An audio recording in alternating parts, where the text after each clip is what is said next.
Okay, terrific. You've gone through all the videos. Please watch the videos and follow it very, very carefully. What we're going to do here is re-emphasize certain points because we've given the application forms out and some people are still making a few mistakes. So we're going to re-emphasize certain points in order to make it much, much more clearer. Now, where it says job reference number, job title, department, we'll leave it at default. Personal details, you'll continue to fill it in as is.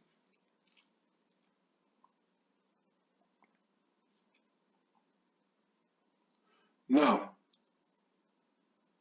when it comes to your work telephone number or preferred telephone number, your home telephone number, don't fill these areas out as instructed in the previous videos. Put your email address in though. Are you a United Kingdom, European Community or European Economic Area national? If you are not, check no.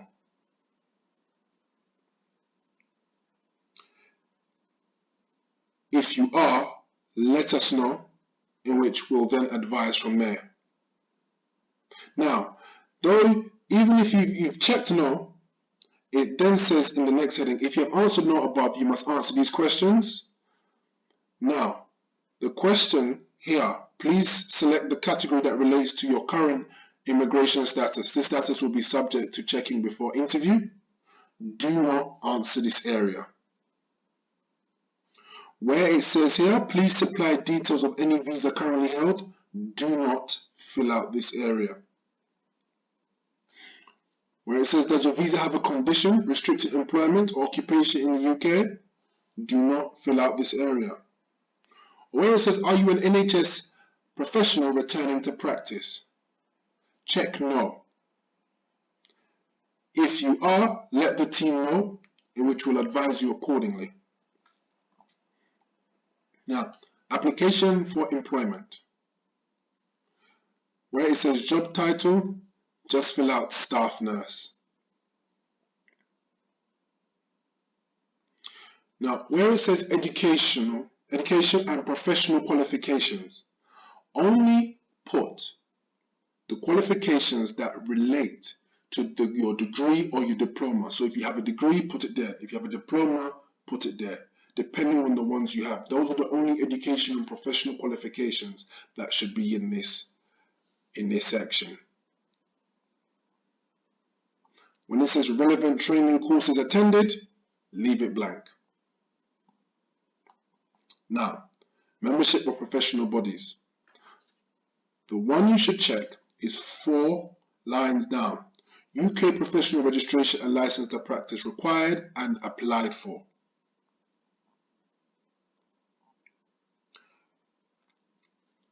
The next section here that starts off with, if you have answered, I have current UK professional registration, leave that area blank. Now, when it says, are you currently the subject of fitness to practice investigation or proceedings by a licensing or regulatory body in the UK or in any other country, check no. If it's yes, let one of the team know. If not, it's a no. Where it says, have you ever been removed from the register or have conditions or undertakings been made on your registration by a fitness to practice committee or licensing or regulatory body in the UK or in any other country? You should be ticking no. If it's a yes, you have been subject to anything like this, you should let us know. If not, just tick no.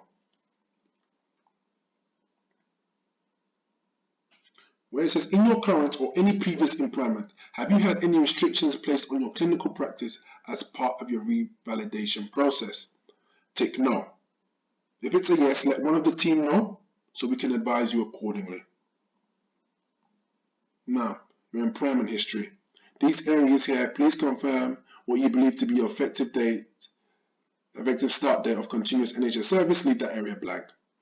Months since most recent employment, leave that area blank. Now, current and most recent employment.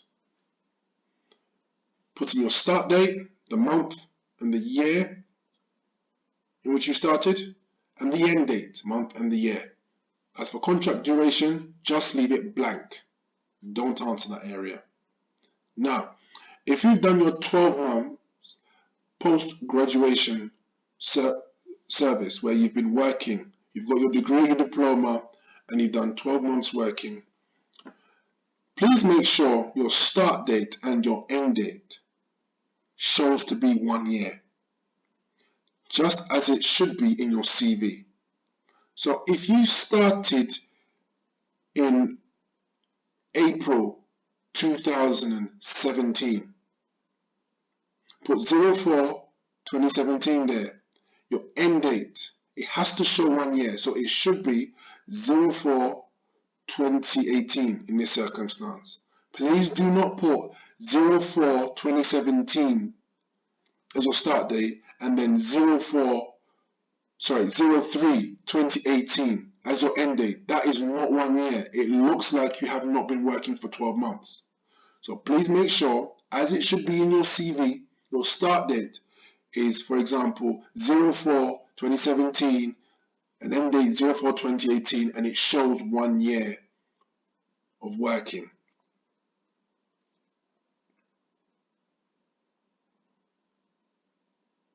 Now, in the most recent employer, don't fill out the part about current basic salary, grade, speciality, hospital base, the stuff. Don't fill it in. Don't fill it in.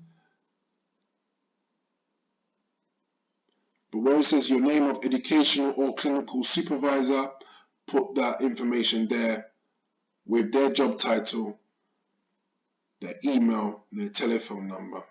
As for current contract type, don't tick that area. Reasons for leaving, don't tick that area either. Where it says brief description of your duties and responsibilities, please put there a brief description of your duties and responsibilities while you're working. Now, for some of you, you may have been on rotation. You may have worked at different hospitals. But just as we explained in your CV, put the first hospital you went to down as that current, most recent employer, as it is in your CV.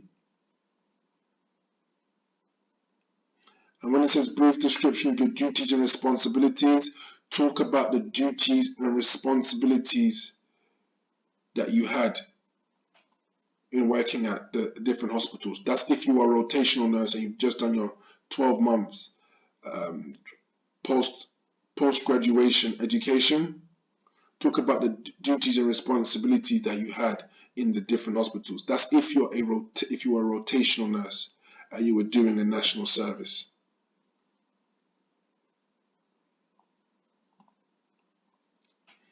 If you've had a previous employer,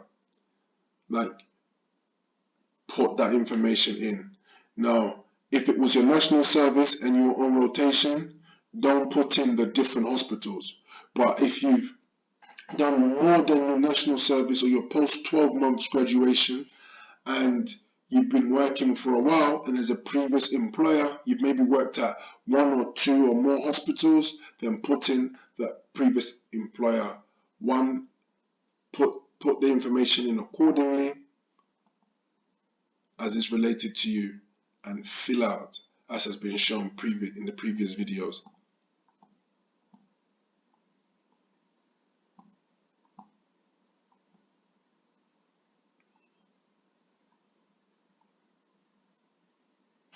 Now, if you've had gaps in employment where you haven't been working for 6 months, please fill out the information here accordingly or ask us for advice.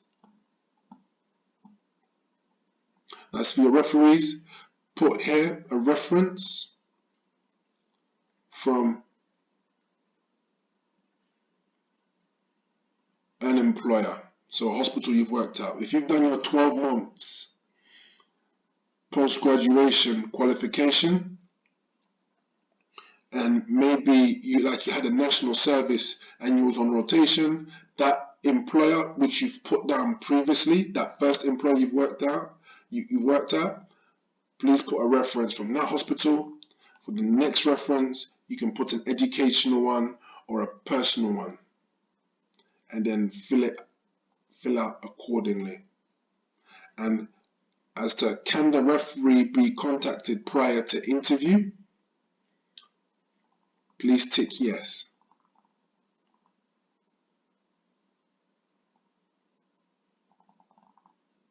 Now, supporting information, on the website link, we have some information in relation to the kind of roles and responsibilities you have.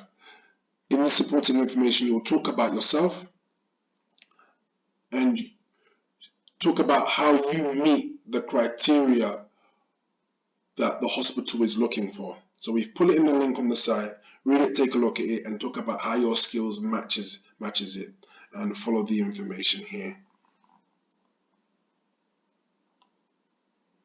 Now, additional personal information. Preferred employment type, please check full-time. And where did you see this vacancy advertised? Check other. Now, there's some more information here that the hospital want to find out about you. So state your date of birth, state your gender, your marital status, your sexual orientation, your ethnic origin. So on sexual orientation, if you're sexually attracted to the same sex as you, put that down. Either lesbian if you're a female and gay if you're a man. If you're sexually attracted to both sexes, then put that in accordingly. If you're attracted to the opposite sex, put in heterosexual. But if you do not wish to disclose the information, then tick I do not wish to disclose this. Your ethnic origin, please tick the area accordingly. So if you're in one of the Asian countries, in India for example, or you'll tick Asian Indian, if you're Asian Indian. If you're in Pakistan, for Asian Pakistani. If you're from one of the African countries, you put in Black African as according as relates to you. Then as questions of religious belief, some UK Equalities Act on disabilities, please check as it relates to you. Now, here it says, are you currently bound over or do you have any current unspent convictions or cautions, including reprimands or warnings that have been issued by a court or court-martial in the United Kingdom or in any other country? It should be no. If it is yes, please let one of the team know so we can advise you accordingly. But if you don't have any such matters, tick no.